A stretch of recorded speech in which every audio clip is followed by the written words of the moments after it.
Hello， 大家好，欢迎收看第161期的亚当球鞋，我是你们的亚当。近几年耐克推出的所有的篮球鞋当中啊，当然不包括 AJ 和匡威，就光说鞋身上挂着钩子标志的篮球鞋，能打的款式啊，真的是屈指可数。那要说起能打的内线鞋，那更是少得可怜了。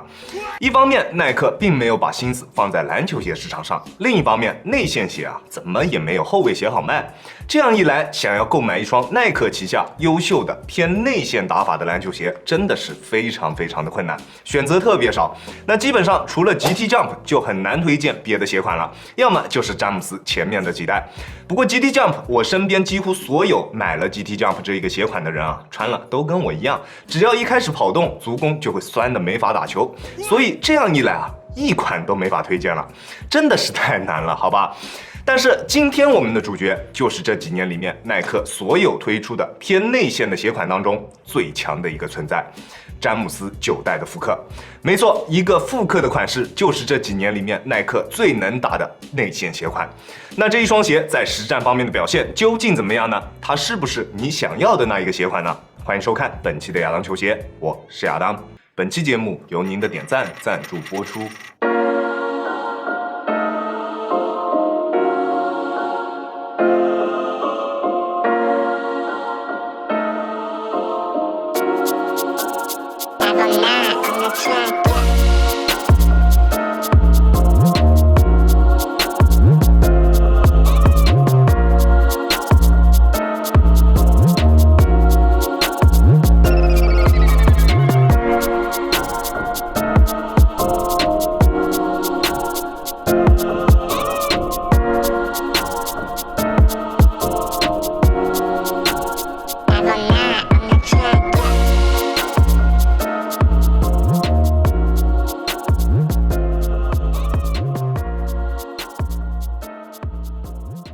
首先，我们还先来看一下这一双鞋的外观。在外观方面，你觉得这一双鞋可以打几分呢？我手上的这一个配色是当年的全明星配色，而那一届的全明星，耐克的主题就是大爆炸 Big Bang。在那个时候，耐克在篮球鞋方面啊，绝对算得上是最鼎盛的一个时期了，可以说是完全坐实了篮球鞋一哥的位置。那年全明星期间推出的一系列大爆炸配色的鞋款，像 Kobe 7 System， 那年啊已经不叫 ZK 7了，还有 KD 4，据说不久之后啊 KD 4又会迎来复刻。银河喷也是当时最受大家欢迎的一个鞋款，价格炒得飞起，以及 Hyperdunk 2011，当时的团队当家还是格里芬和欧文，现在一个已经是明日黄花，一个心怀天下。而这一双当时在科、詹、杜3人之中售价最高的签名鞋，在用料方面啊，绝对也是最顶级的，并且这一次的复刻价格也是高达1699，原价购买的我总觉得自己好像是有什么大病，不过为了给大家测评，不管怎么样都是值得的。那接下来我们来谈谈它在实战方面的表现。我们依旧还是从大底开始说起，它的大底其实可以说是它最大的一个缺点，它在抓地力方面的表现并不理想。球鞋的大底纹路，我很难找到一个合适的东西来形容它，又像是一种4片花瓣的花朵，又有点像我们国家的中国结，反正就是这么一个纹路。这一种纹路啊，对于吸灰方面的控制做的是非常糟糕的，在稍微有一点点灰尘的场地上面，实战都能够明显的感觉到啊，它的抓地力有着一个急剧的下降。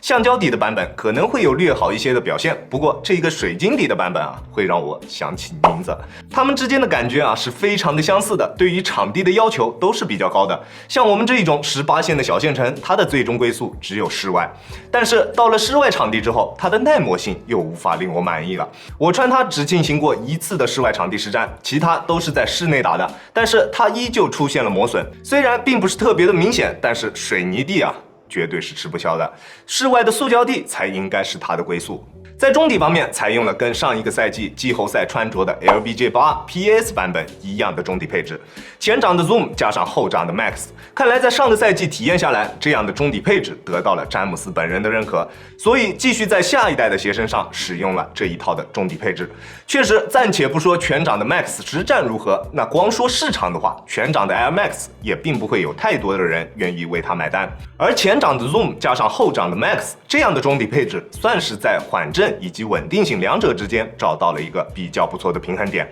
并且大多数人都是可以接受的。后掌的 Air Max 可以提供非常优秀的缓震表现，缓震的极限非常高，再大的体重也绝对可以 hold 得住。但是它的侧面强度并不如上一代的 LBJ8，侧面一圈的塑料材质会比8代上面的要软一些，因此当你在落地的时候，侧面先着地的时候，它还是会出现比较明显的形变。但是詹姆斯9代可以说是詹姆斯的所有正代鞋款当中保护性最强的一双篮球鞋了。它在脚踝处的包裹以及支撑可以用变态来形容。当你把所有的鞋带孔穿上，系紧鞋带之后，你的脚踝会被非常好的保护起来，脚踝处的鞋面能够非常好的支撑住你的脚踝，让你避免受伤。所以担心这一双鞋会是崴脚神器的朋友可以放心，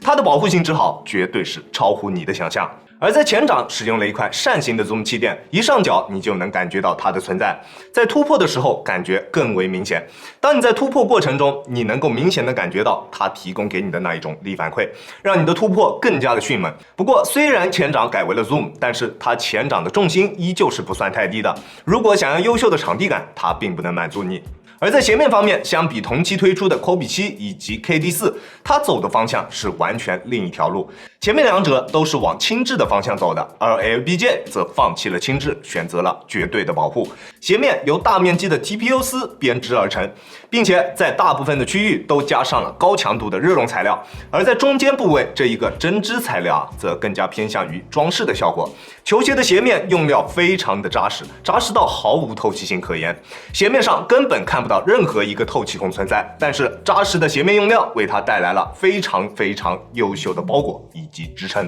球鞋的鞋楦属于正常鞋楦，对于像我这样脚型略微偏瘦的人来说，前掌还是会有一点偏宽，并且前掌并没有什么动态鞋带孔的加持，所以前掌鞋楦调节的范围并不大，将鞋带拉得很紧也依旧会有一点偏宽，它还是更加适合正常脚型的球员选择。那如果你的脚型比较偏宽或者是比较偏窄，建议都进行试穿之后再进行购买。不过它在锁定方面做的是非常优秀的，球鞋中部有着一对印有 Pull for Lockdown 字样的鞋带孔，当你拉紧它之后，球鞋的中间部位会牢牢的贴合住你的双脚，并且这种极致的锁定并不会带来任何的不适感，这一个是非常棒的。拉紧鞋带之后，任何掉跟或者是顶脚趾的情况它都不会出现，锁定以及包裹两方面做的都是非常到位的，完全没有问题。并且它在支撑性方面也可以说是封顶的，大面积的硬质鞋面没有一丝的延展空间，并且球鞋的整体刚性也是非常高的。Air Max 的单元加上足弓处高强度的 TPU 加持，让球鞋拥有了顶级的刚性，不管你做什么动作，球鞋都能够很好的保持住它的姿态。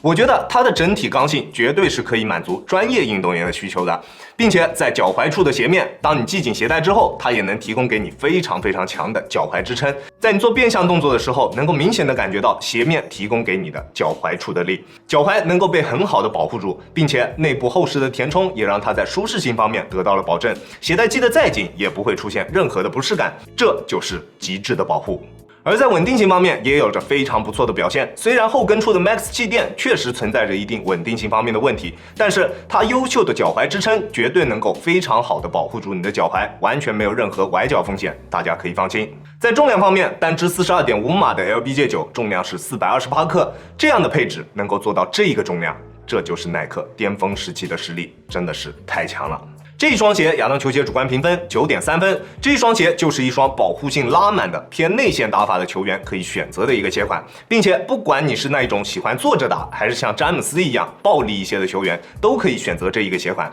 那如果你想要一双保护性优秀，并且可以穿着还能突破的偏内线的球鞋，那这一双鞋绝对是一个非常不错的选择。但是它也有着比较明显的缺点，它的抓地力表现并不优秀，并且它也并没有优秀的场地感，重心也依旧偏高，灵活性几乎可以说是为零的，所以外线球鞋这一双鞋我是绝对不推荐的。但是如果你是偏内线打法的球员，现在它1000元左右的价格，我觉得是值得购买的。那如果你想要购买这一双鞋的话，在尺码的选择方面，我平时耐克穿 42.5， 李宁穿42，这一双鞋我选择的 42.5 是非常合适的，你可以适当参考一下。OK， 这就是本期视频的全部内容了。再次感谢大家观看本期的亚当球鞋，亚当球鞋一切从实战出发，我是亚当。如果你觉得我的视频可以帮助到你，希望你可以关注我，并且顺手给我点一个赞，这就是对我最大的支持了。好了，那我们下期视频再见吧，大家有空来做 Peace。